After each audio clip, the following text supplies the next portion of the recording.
Holy shit, Jagex. April was last month. April 1st was last month, Jagex. You can't do this to us. You tell me, alongside bringing out the new map, you're finally nerfing the drop table of Zulrah. You're nerfing the serpentine helm. It's being nerfed. Its strength bonus is going from +5 to +3. And the Void Knight range set is getting nerfed too. It's getting a 10% damage decrease. This isn't what?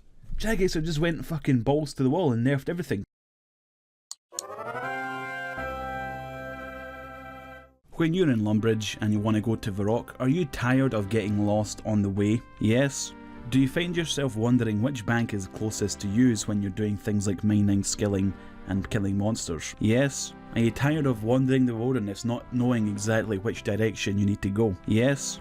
If you answered yes to any of those questions, you probably haven't played this game very long, but do not worry, old school RuneScape now has a map, even though you probably already used the map in the third-party software you're using right now. A lot of new players have to instantly just go and get OS Buddy because it has the world map. When you've not played the game in like 10 years or you're new to the game, the map is huge and it's pretty complex, and getting around isn't that easy when you're a new player. Having an in-game map is huge, and it's something that a lot of new players need to start off the game. You access this new map by clicking on the icon below the minimap, and once it's open you have a bunch of different features. You can see the key here where it has all the different icons of the map. So if you're looking for, I don't know, a fishing spot, if you're looking for a hairdresser, if you're looking for a bank especially, or maybe some agility shortcuts, you can click on each icon and it will flash on screen. You can also move this map by clicking on the border and just dragging it like any other window, and it can also be resized by clicking on the border and dragging it. And the best thing I think is that it has a search function. You can actually search for things you're looking for. Inside a dungeon it can show you where different exits take you to, so if you're going to Dagonath Kings for the first time, you don't know the route to take, this map could be very helpful. Balancing changes. They have nerfed the Zulrah drop table, which has been the centre of a lot of controversy ever since Zulrah came out. It has insanely good drops, but they have now finally nerfed a lot of the skilling supplies that Zulrah drops, because a lot of people seem to agree that Zulrah was a big factor in the reasoning why skilling supplies are being made cheaper and cheaper in the Grand Exchanges, because big monsters with big drop tables seem to drop a ton of them. But now drops like Ruin Ore have been decreased from 10 to 2. Mahogany planks now no longer drop from Zulrah at all, and only mahogany logs. The serpentine helm no longer gives +5 strength bonus, instead it gives +3 strength bonus, the same as the helm of Netizhnot. And the venom has also been removed. The helm of Netizhnot could now be the best in slot helmet for melee. A quest item is now better than the serpentine helm, which is a hard helmet to get and it costs a lot of money. The helm of Netizhnot now gives the same strength bonus as the serpentine helm, and it also gives prayer bonus. The Serp helm has higher defense stats, whereas the Netizhnot helm has higher prayer bonus. As a PVMer, which one would you want to take?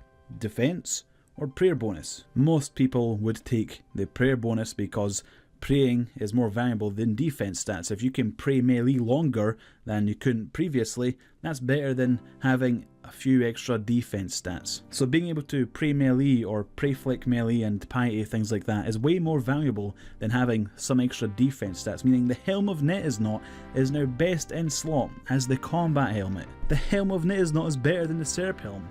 What the fuck, Jag? What?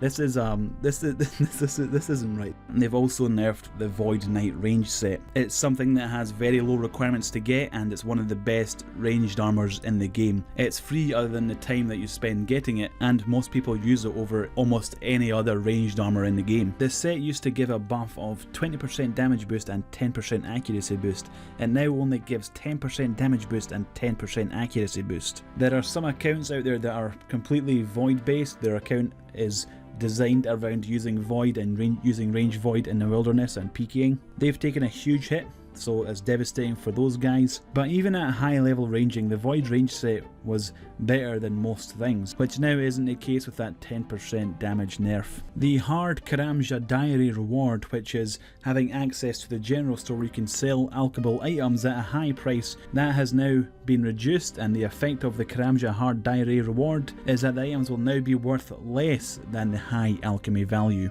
The wilderness isn't something I'm very experienced in, but I've seen lots of videos, lots of streams where people get caught in the wilderness with good items. Right before they die they drop them so they can run back and pick them up.